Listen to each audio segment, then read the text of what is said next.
তোমরা যদি একটা জিনিস পাইলা যেটা কিনা দাম ২,০০০ টাকা, আবার সেম জিনিস, সেম কোয়ান্টিটি, সেম কোম্পানি জিনিস যদি তুমি ৫০০ টাকায় পাও, তুমি কোনটা নিবা? হ্যালো সবাইরে, কেমন আছো সবাই? আশা করতেছি সবাই ভালো আছো। আমার ছোট্ট একটা মিনি ব্লগে আবারও তোমাকে স্বাগত। এর আগের দিনের ব্লগে তো তোমরা দেখছিলে যে হসপিটাল থেকে আমরা বাইরে গেছিলাম খাওয়া-দাওয়া কইরা। কিন্তু টাইমটা খুবই আমগো তাড়াতাড়ি হয়ে গেছিল দেখা আমরা হসপিটাল থেকে বাইরিয়া সোজা গেছিলাম ৬ মাইল। মানে বি-বড়ুয়ার থেকে ৬ মাইল অনেকটা দূরের ব্যাপার।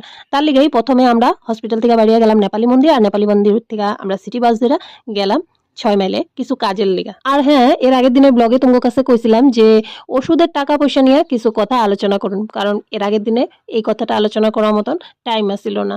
তো চলো আমি তোমাদের কাছে কিছু কথা শেয়ার করি। এর আগে মানে আগস্ট মাসে যখন ৩ মাস আগের কথা কইতেছি, এখনেরটা না, ৩ মাস আগে যখন আমি ডক্টরের কাছে ভিজিটে আইছিলাম, মানে আমার মানুষটার ব্লাড ক্যান্সারের আবার যেটা টেস্ট হয় ওই টেস্টে আইছিলাম, তখনই কিন্তু ডক্টর টেস্ট করার পর রিপোর্ট সব নরমাল পাওয়ার পর ডক্টর ওষুধ অনলাইন করতে বইসা দেখে যে আমার মানুষটা যে সাপোর্টিভ ওষুধটা খায় ওই ওষুধটা হসপিটালের ফার্মেসিতে অ্যাভেলেবেল আসিল না। ডক্টর তখন হাজার চেষ্টা করার পরেও আমরা ওষুধটা পাই নাই, কারণ তার অনেক লিঙ্কে সে মানে ওষুধটার খোঁজ করে, আমরা পাই নাই দেখে তখন আমাকে ডক্টরে কয় যে তোমাকে বাইরের থেকে ওষুধটা কিনতে লাগবো। আর আমার মানুষটা যতদিন ধরে ক্যান্সার হয়েছে বা ক্যান্সারের ট্রিটমেন্ট হয়েছে, আমরা কিন্তু আজ পর্যন্ত কোনো ওষুধ হসপিটালের ফার্মেসির বাইরে কোনোদিনও কিনি নাই।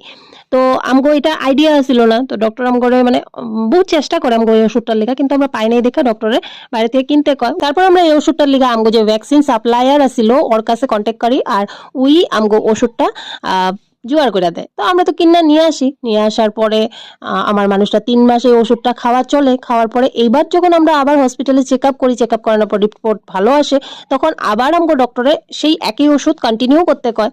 জানোই তো আমার মানুষটা সাপোর্টিভ ওষুধ যেটা খায় এটা ২ বছর চলবো, মাত্র ১ বছর হইলো, আরো ১ বছর খাইতে লাগবো। তো যখন ওষুধটা উনি অনলাইন করে তখন আমরা হসপিটাল ফার্মেসির থেকে আনলাম।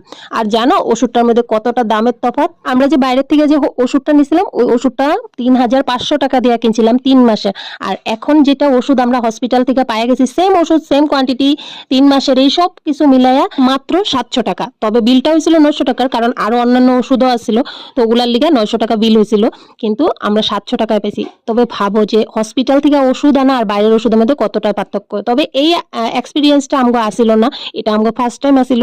আর তোমরা হয়তো কইবা যে হসপিটাল থেকে ওষুধটা এত কম দামে কেন পাইলাম? অ্যাকচুয়ালি এই কথাটা অনেকেই জানে না যে বিবড় ক্যান্সার হসপিটাল কিন্তু টাটার আন্ডারে, আর টাটার আন্ডারে ক্যান্সার হসপিটাল মানে টাটার ওষুধের দামও কম। তোমরা হয়তো বুঝতে পারতেছো আমি কি কইতে চাইতেছি। যাই হোক, এত কিছু করার পর তোমরা দেখতেই পাইলে আমি বাড়িতেও আইসা পড়ছি ট্রেনে করে। আর আসার পরে দেখো সকালবেলা যে ব্রেকফাস্টটা নিছিলাম শসা আর ডিম, ওটা কিন্তু আমার মানুষটা সকালে খাওয়ার সময়ই পায়নি সেদিন। রাত্রে এসে দেখলাম জিনিসটা যখন ভালোই আছে, মানুষটা করলো ভাজ্যা দাও, আমি ভাতের সাথে খায়া নিমু। আর দ্যাটস ইট ফর টুডে। দেখা হবে তোমাদের সাথে নেক্সট ব্লগে। ততক্ষণ তোমরা সবাই ভালো থাকবা, সুস্থ থাকবা, টাটা।